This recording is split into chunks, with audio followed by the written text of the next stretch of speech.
Donald Trump has declared that he was withdrawing the U.S. from the landmark Paris Climate Agreement, striking a major blow to worldwide efforts to combat climate change. He said the U.S. would try to re-enter, but only if it can get more favorable terms. The Paris Agreement, which went into effect just at the end of last year, is the successor of the Kyoto Protocol, which aims to cap the increase in global temperatures over pre-industrial levels at 2 degrees Celsius, and even to pursue efforts to limit the increase further to 1.5 degrees Celsius. As such, it charts a new course in the global climate effort. Since industrial revolutions over the world engage in the high carbon industrial, high carbon economic body, and now we face the challenge due to the dramatic climate change, that we take very great pleasure that humans have to transfer their high carbon industrial, high carbon economic body to low carbon, to green economy. The U.S. regression from climate action should not surprise the world. President Donald Trump has followed the footsteps of his former counterpart, George W. Bush, by deciding to withdraw the U.S. from yet another international treaty, namely the Kyoto Protocol, that commits parties to reduce carbon emissions in order to tackle global warming. The United States has refused to sign a Group of 7 pledge that calls the Paris Climate Accord, citing the closure of U.S. factories, loss of jobs, unfair treatment, and dilution of sovereignty as main reasons. Trump said that he would begin negotiations to re-enter the agreement or establish so-called an entirely new transaction to get a better deal for his country. But he suggests that re-entry was hardly a priority. Even if the country cannot re-enter the agreement, they will work on their own way to reduce carbon footprint. We know that green energy is a global trend, and the green energy development is irreversible. So superficially, when Americans withdraw from the Paris Agreement, and that will influence the promotion of the green energy, but we know, as I mentioned, the other country will catch the opportunity and the advantage.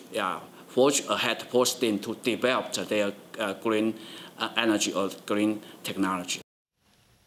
Trump's decision has created division even within the country as well. Secretary of State Rex Tillerson openly confirmed that he supports Paris Agreement and disagree with President Trump's decision to withdraw the U.S. from the Paris Agreement. President Trump's withdrawal from the Paris Climate Agreement led many cities and United States organizations to pledge their own actions on climate change. When George W. Bush withdrew from the Kyoto Protocol in 2001, cities, states, and groups stepped in. 34 states issued their own climate action plans. Despite the statements of support for the Paris Accord by U.S. cities, states, and other groups in recent weeks, these entities may find it difficult to implement the accord on the sub-national basis. Clean energy will be better developed if the United States is going to stay over there. But if the United States should walk out of the climate change agreement, that means the United States is going to give up its responsibility.